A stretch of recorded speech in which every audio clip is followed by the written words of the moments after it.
VICI Properties owns 49 dynamic gaming destinations and 4 championship golf courses diversified across the United States.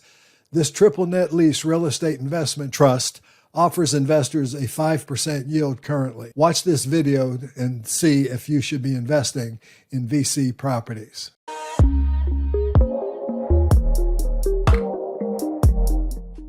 Hello, everybody. This is Chuck Carnevale, co-founder of FastGraphs, the fundamentals analyzer software tool, aka Mr. Valuation. I'm trying something a little different here today, and one of the things that I get quite often is I get subscriber requests, and unfortunately, there's only so much that I can do, so many that I can cover at one time, especially if I'm expected to research them thoroughly, because as I've said many, many times, there's no substitute for comprehensive research and due diligence.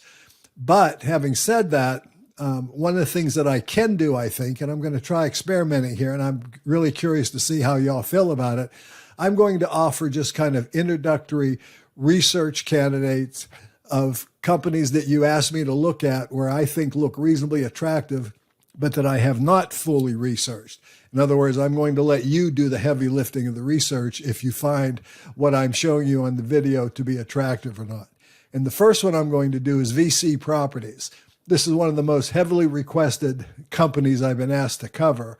And as I said in the introduction, it owns Caesars Palace, MGM, it's one of the largest gaming and entertainment REITs in the world. So let's take a look at this company through the lens of FastGraphs. I'm really hopeful that I can give you some insights into how to better utilize this fabulous FastGraphs fundamentals analyzer software tool at the same time. So let's go to FastGraphs. Okay, here we have VICI Properties, since it's been a public company, and it's currently listed on the S&P 500, and it went public in January of 2018. But now what I want to do is I want to basically show you how to utilize this FastGraphs fundamentals analyzer tool that I call the tool to think with. Because I want you to basically, first of all, know that this tool isn't designed to give you the answers. It's designed to help you determine those answers for yourselves. And that's very, very important, because from that perspective, I consider it an authentic research tool. So let's look at this company. First of all, the first year in existence, they earned $1.43 AFFO, adjusted funds from operations. When you look at REITs, you're going to look at REITs from a standpoint of operating cash flow, which is FFO, which I'm looking at here now, which is, kind of their version of cash flow, because a REIT does pay out 90% of their taxable distributable income. And you can also look at it from AFFO, adjusted funds from operations. And you'll notice some slight adjustments in these graphs here. Okay, I want you to be aware of that.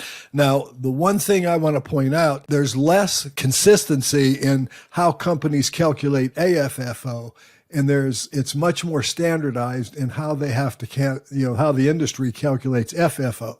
So I prefer to use FFO because I consider it to be more reliable, because it's more standardized. But AFFO is also good, especially if the companies you're looking at or the REIT you're looking at is producing it accurately and fairly.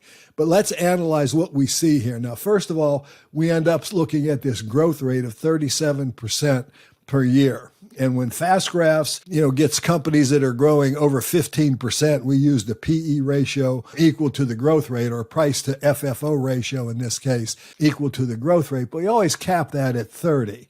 And there's reasons for that, and I don't want to get into them now, but just to give you, because what we're trying to do here is draw what we consider a valuation reference line, a valuation reference that does as close as it can calculation of what the intrinsic value of the company should be based on the achievements that the company has generated. But here's what I want you to note in this thing. We always give you at the bottom here, we give you the rate of change per year. So the growth rate's 37%, but the first year it was 653%. The company came out, earned $1.43 FFO, but that was 653% above what they did the prior year to that. But that's an anomalous number. That's what I want you to understand. So the first thing I do when I look at a company like this with FastGraphs is I get rid of this anomalous information. So I do that by going down to a 7-year graph. Now I'm getting what I consider to be a much more realistic look at VICI, stock symbol VICI, Properties Inc., because now I'm looking at about a 7.5% grower. And if I look again, I've got a minus 13, a 41, a 1% growth, a 10% growth, 10%, 4, and 7. And this averages out to 7.55. Now, this essentially changes the price to FFO calculation down to 15, which is more realistic. And then also over this time frame, you see that the market has been pricing this at about 16.16. So somewhere between 15 and 16 times FFO is kind of a fair value reference valuation, if you will. And as you can see, the stock price tracks that very nicely. It kind of got, coming into COVID, it got a little pricey. And then, of course, COVID came. We had the flash crash, and you could have bought it below the orange line at a very attractive valuation. But then it's been pretty well tracking that. And, of course, we always have the price volatility of stock prices. Okay, but my point is this becomes a relatively realistic look at this company. Now, it was undervalued based on this iteration in this time frame. And look, Fast Graphs isn't changing time frames to make it look like anything you want to. It was accused of that by a user once. What it's doing is it's when you draw different time frames, it's automatically adjusting the growth rates and the calculations to give you, the user or the subscriber, a more realistic look at the company. Now, I consider this stock fully valued at this time based on this. It's not overvalued. It's not undervalued, and fully valued, or you could say fairly valued. The point is it's a decent buy now. It's offering, as of yesterday's close, a 5.02%. It's up a little bit today. It might be just 4.99% today, but it's got a good dividend yield, and the dividend has grown at a rather attractive rate. So let's look at performance. Now, when you're looking at performance, this is starting out a little bit undervalued, where the price to FFO was 13. The price to FFO right now, the blended price to FFO is 15.74. So we've got a little bit of expansion there. We've got about a 7.5% growth rate and a 5% dividend yield. So that should give you some perspective of what the total return should be. So let's analyze that. The capital appreciation was 12.39%. That's more than the 7.5% growth because of the price earnings ratio expansion, but it was a 7.5% growth plus the price earnings ratio expansion. The company paid on a $10,000 one-time investment, it would have paid $2,700, almost $2,800 in dividends. That shoots your total return. A $10,000 investment would have given you $19,159. And that's compared to the S&P, which also had a very excellent track record during this time frame. So in a bull market, this company outperformed the market both on capital appreciation, but it also outperformed it on dividend income. Okay, so it's been a very, very good investment since it's went public thus far. Now, going back to the historical graph here for a moment, looking at this fair value, you can see where that performance came from. A little bit of undervaluation, a little bit of overvaluation, and the price followed the earnings line. And every time it gets above it, it reverts. And every time it gets below it, it reverts. That's very, very important to recognize as a value investor. So it's a good buy now at 5% yield. But let's look forward now. Let's look at forecast. Forecast growth is for about 7% a year. Now, using the 15 price to FFO valuation, that would imply just under a 10% rate of return going forward, which is coming half from dividends and half from a little bit of growth here. That's over the next 2.5, 2.2 years, we'll call it. If you use the normal multiple over the last 5 years, which has been 17.27, that would shoot that up to about 15%. So I think somewhere between a 10 to 15% rate of return would be a rational expectation. I want to comment on that. I believe, and one of the real advantages of being a FastGraph subscriber is an investor should always run the numbers out to their logical conclusion. They should always make an investment in a stock or a REIT in this case with a clear expectation of what this thing is capable of generating for them realistically, risk adjusted on a absolute rate of return basis. And that's what this tool is doing. Now, this is a what if tool. What if it does grow at this rate? What if the stock trades at a 17 multiple, or what if it trades at a 15 multiple if I'm using the estimate tab here? Now, the long-term growth rate is expected to be about 6.78%, which is very similar to what the historical has been. And again, you can look at the historical growth and you get this crazy number again because of that one aberrant year that I showed you. So if you shorten this down, like for the last 4 years, you get closer to that 7.78. That's probably reasonably realistic.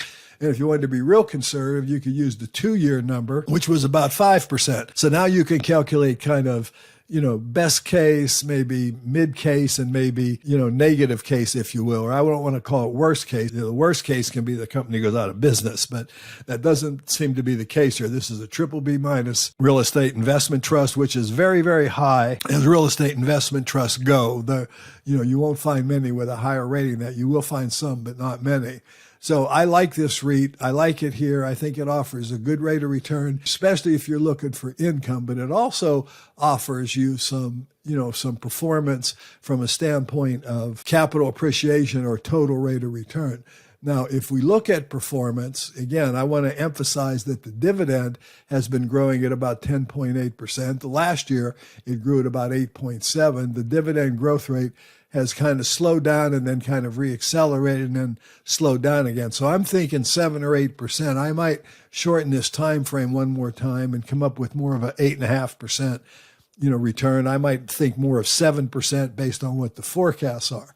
But I also want to point something else out that you can do with fast graphs, and I did this in the last video. For those of you who are looking just for total return and want something reasonably conservative, you can go into the settings icon up here, click reinvest dividends, hit save changes, and calculate what the growth would be, if you reinvested the dividends. And in a case like this, that really shoots up to doubling your money, over the last several years, going back to from January of 2019 to currently, you're looking at around 4 years here, you'd have doubled your money. That's a pretty good investment, averaging over almost 18% a year with a good 5% dividend. So, you've got some good performance. Now, you can also use fast graphs and go into the financials, and you can, look at the fiscal fitness tab here and see that the free cash flow, or in this case, funds from operations, is, greater than the dividend. You can also see things like share buybacks. Again, I'm going to let you do the heavy lifting on the due diligence and the research yourself, but I'm pointing out that this looks like something that would probably be worth your while to go ahead and look at. You can go through the financial statement. With fast graphs as a premium subscriber, you also would get, the full financial statement, which you'd be able to go into and be able to look at the balance sheet, the cash flow statement, etc. So this is a stock that I think is worth researching further. But again, I want to stop and go back and re-summarize.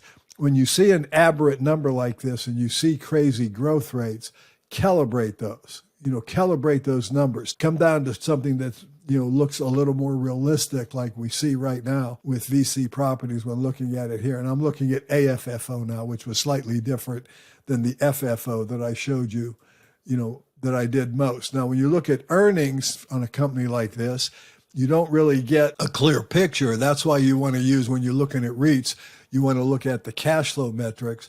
And a lot of that has to do with the fact that, like most REITs, it issues shares and raises capital so that it can do its job. But use the tool correctly. And, I would say, my recommendation here would be, this looks like a very, very good REIT. I would consider it if you're looking for a relatively stable income, good high yield, good growth, and some capital gain, potential going forward as well. So anyway, this has been Chuck Carnevale, co-founder of FastGraphs, the Fundamentals Analyzer software tool.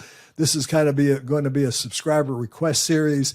I'm going to just go through the tool and go through what I see on FastGraphs. And then if you like what you see on FastGraphs and you think the investment meets your own personal goals, objectives, and risk tolerances, then you can go ahead and dig deeper on your own.